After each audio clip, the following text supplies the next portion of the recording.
دوستو، ایک شرابی نوجوان تھا، گناہگار تھا، بدکار تھا، سیاہکار تھا۔ اتنا تھا کہ اس نے اپنی ساری زندگی اپنے کریم رب کی ذات کو ایک سجدہ بھی نہیں کیا تھا۔ جب موت کا وقت قریب آیا، اس نے اپنا سر اپنی ماں کی گود میں رکھا، اپنا سر ماں کی گود میں رکھ کر کہنے لگا، ماں، ساری زندگی میں نے گناہوں میں گزاری ہے، ساری زندگی میں نے شراب پیتے ہوئے گزاری ہے، ساری زندگی میں نے اللہ کی نافرمانی کرنے میں گزاری ہے، ساری زندگی میری برباد ہو گئی میری نادانی کی وجہ سے۔ ماں، میرا موت کا وقت قریب ہے، میں مر گیا تو اپنے مرشد کے پاس جانا، سفارش کروانا کہ وہ میرا جنازہ آ کر خود پڑھائے۔ صاف ظاہر ہے کہ جب مرشد جنازہ پڑھانے کے لیے آئے گا تو اس کے ساتھ 4 بندے بھی آئیں گے، نہیں تو میرا جنازہ کون پڑھائے گا؟ میں تو اتنا گناہگار ہوں، بدکار ہوں، سیاہکار ہوں، میں نے ساری زندگی شراب پیتے ہوئے، اللہ کی نافرمانی کرتے ہوئے گزاری ہے۔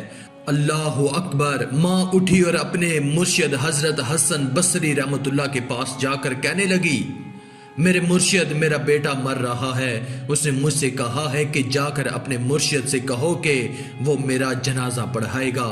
حضرت حسن بصری رحمۃ اللہ نے کہا کہ مائی، اگر وہ مر گیا تو میں اس کا جنازہ نہیں پڑھاؤں گا۔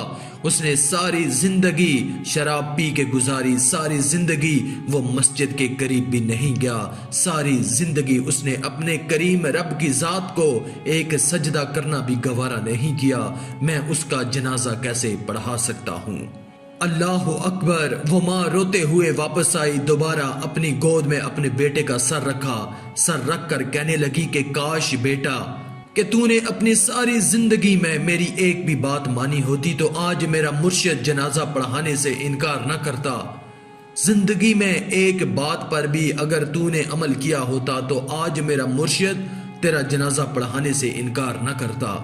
میرا مرشد کہتا ہے کہ اس نے ساری زندگی اللہ کی نافرمانی میں گزاری ہے، شراب پیتے ہوئے گزاری ہے، میں اس کا جنازہ نہیں پڑھاتا۔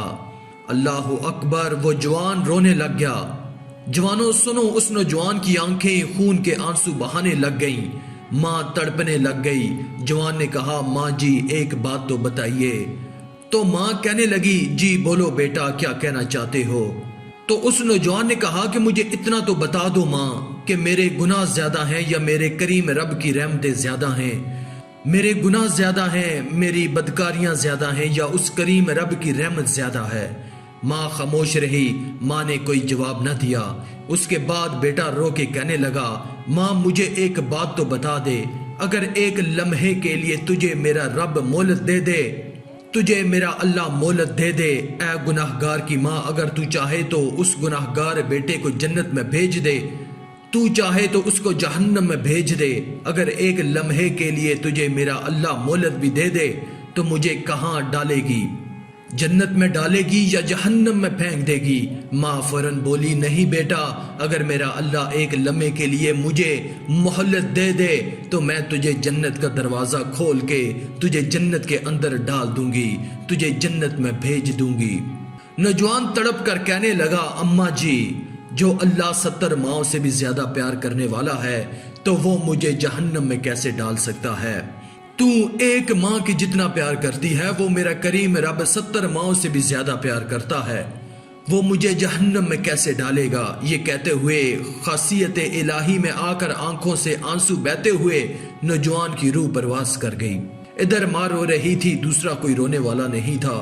ادھر کسی نے دروازے پہ آ کر دستک دی۔ ماں نے جب دروازہ کھولا تو سامنے مرشد کریم نظر آئے، حضرت حسن بصری رحمت اللہ نظر آئے۔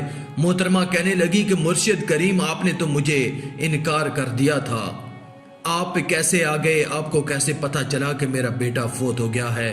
مرشد فرمانے لگے، محترمہ جب تو میرے پاس آئی تھی اس وقت میں سونے لگا تھا، میری آنکھ لگی، خواب میں کسی کہنے والے نے کہا کہ او میاں تو سویا ہوا ہے تو میرے یار کا جنازہ کون پڑھائے گا؟ حسن بصری تو یہاں پہ سویا ہوا ہے، ادھر میرا یار مرا ہوا ہے، میرا دوست مرا ہوا ہے، جا میرے دوست کا جنازہ پڑھا کے آ۔ ہائے ادھر ندامت کے 2 آنسو بہے تھے، ادھر ندامت اور شرمندگی خاصیت الہی میں آ کر آنکھوں سے 2 آنسو بہے تھے، ادھر بخشش کا فیصلہ ہو گیا تھا، ادھر مغفرت کا فیصلہ ہو گیا تھا، ایک آنسو کی مار تھی، سارے کے سارے گناہ معاف کر دیے گئے۔ دوستو آخر میں اللہ تعالیٰ سے دعا ہے کہ اللہ تعالیٰ ہمیں نیک اعمال کرنے اور برائی سے بچنے اور بچانے کی توفیق عطا فرمائے، آمین۔ آج کی اس ویڈیو میں تھا بس اتنا ہی۔ مزید اسلامی ویڈیوز حاصل کرنے کے لیے ہمارے اس چینل کو سبسکرائب کر دیں اور ساتھ میں موجود بیل کے آئیکن کو دبا کر آل پر کلک کر دیں۔ شکریہ۔